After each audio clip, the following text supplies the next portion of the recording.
இந்த அபியும் நானும்னு ஒரு படம் இருக்குமா, அதில் வந்து பார்த்தீங்கன்னா இந்த அப்பாவுக்கு வந்து பொண்ணு ஸ்பெஷல், பொண்ணுக்கு வந்து அப்பா ஸ்பெஷல். நிறைய விஷயத்தில் வந்து வளர்ற வரையும் அந்த பொண்ணு வந்து என்ன செய்யணும், அப்பா வந்து அந்த பொண்ணோட ஒரு விஷயங்கள்லாம் பார்த்து பார்த்து செய்வார். வளர்ந்த பிறகு அப்பாவுக்கு என்ன வேணும்னு சொல்லிட்டு அந்த இவங்க வந்து செய்வாங்க. ஸோ நீங்கள் அப்படி தான் ஆக்டிங்குள்ளே வந்தீங்களோ அப்படின்றது என்னுடைய. ஆமாம், சின்ன வயசுலேருந்து ஆக்சுவலி சினிமாவை எல்லாரும் ஒரு என்டர்டைன்மெண்ட்டாக பார்ப்பாங்க இல்லையா? நான் அப்படி என்டர்டைன்மெண்ட்டாக பார்த்ததில்ல. எப்படின்னா எங்கள் அப்பா உட்காந்துட்டு இருப்பாரு டிவியில், சும்மா டிவி, சன் டிவி அப்படின்ற மாதிரி அப்படிதான் ஓடிட்டு இருக்கோம். அந்த அந்த அந்த சீனில் அவங்க மழையில் நனைஞ்சிட்டு அப்பா அவ்வளோ கஷ்டப்பட்டு நடிச்சிருப்பாங்கல்ல.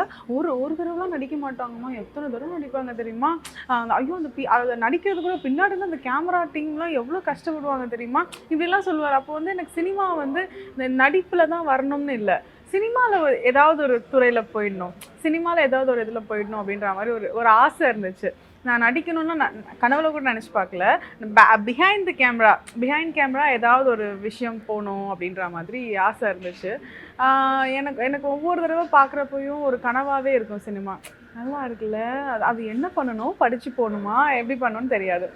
ஒரு கட்டத்துக்கு மேலே வந்ததுக்கப்புறம் சினிமாக்காக படிக்கணும் அப்படின்னு ஒரு விஷயம் கேட்டப்போ எங்கள் வீட்டில் வந்து இல்லை நீ எல்லாம் அதுக்கு ரொம்ப போல்டு கிடையாது. நான் ரொம்ப ஆக்சுவலி ரொம்ப சென்சிட்டிவான பர்சன், ரொம்ப வீக்காக இருந்தேன். அப்போது ஒன்றுமே தெரியாது, உலகமே தெரியாது.